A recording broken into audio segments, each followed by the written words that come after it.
झालं तर दीक्षा भूमिता होईल, माती झालं तर चैत्य भूमिता होईल, हवा झालं तर भीमा कोरे गावचं होईल, पाणी झालं तर चौदा तयात होईल. जर पुन्हा मानव म्हणून जन्म मिळाला, आई शपथ फक्त जे मी मलाच होईल. आदरणीय व्यासपीठ वंदनीय गुरुजन वर्ग, इथे जमलेल्या माझ्या बालमित्रांनो, आज मी तुम्हाला डॉक्टर बाबासाहेब आंबेडकर यांच्याविषयी थोडीशी माहिती सांगणार आहे.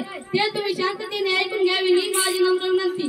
भारतीय राज्यघटनेचे शिल्पकार भारतरत्न डॉक्टर बाबासाहेब आंबेडकर यांची जयंती. डॉक्टर बाबासाहेब आंबेडकर यांचा जन्म 14 एप्रिल 1891 रोजी महू येथे झाला. त्यांच्या वडिलांचे नाव रामजी व आईचे नाव भीमाबाई येथे होते. त्यांचे वडील इंडियन आर्मी सुभेदार म्हणून होते. त्यांची नेमणूक इंदोर येथे होती. डॉक्टर बाबासाहेब आंबेडकर आपल्या आई वडिलांचे 14वे व शेवटचे अपत्य होते. फुलांची कहाणी वसंतांनी लिहिली, रात्रीची कहाणी ताऱ्यांनी लिहिली. आम्ही नाही कोणाचे गुलाम, कारण आमच्या आयुष्याची कहाणी बाबासाहेबांनी लिहिली, बाबासाहेबांनी लिहिली. एवढे बोलून मी माझे भाषण संपवितो. जय भीम.